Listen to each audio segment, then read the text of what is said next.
Ang alamat ng Sierra Madre.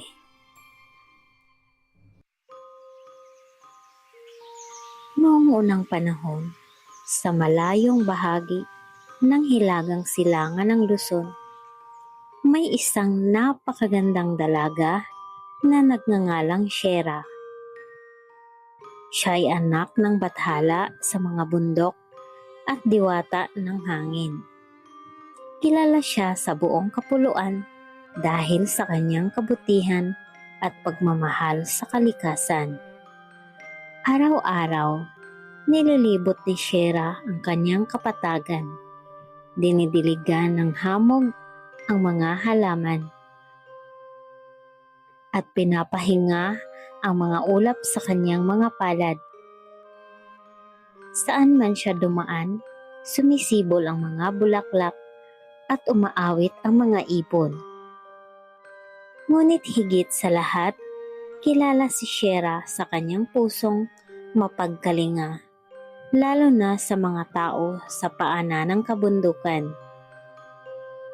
Isang araw, may dumating na malakas na alon mula sa dagat. Galing ito sa isang dambuhalang halimaw dagat na si Madre de Mar, na gustong sakupin ang lupain at lunurin ang lahat ng naninirahan dito. Nagsimulang bumaha at nagtakbuhan ang mga tao, humihingi ng tulong kay Sierra. Nang marinig ni Sierra ang mga sigaw ng mga tao, agad siyang bumaba mula sa ulap at hinarap ang halimaw. Nanginginig man sa takot, tumindig siya sa pagitan ng dagat at ng mga baryo. Ibinuhos niya ang lahat ng kanyang lakas upang pigilan ang mga alon. Sa lakas ng kanyang panalangin, tumubo mula sa kanyang mga paa ang malalaking bato, damo at puno hanggang sa siya mismo ay tuluyang naging isang hanay ng matatayog na bundok.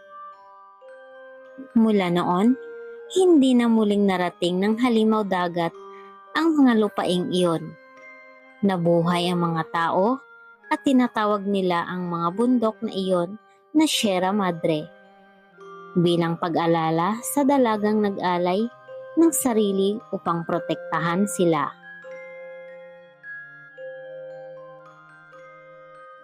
Ang tunay na kagandahan ay nasusukat sa kabutihan ng puso at sa kakayahang magsakripisyo para sa kapwa.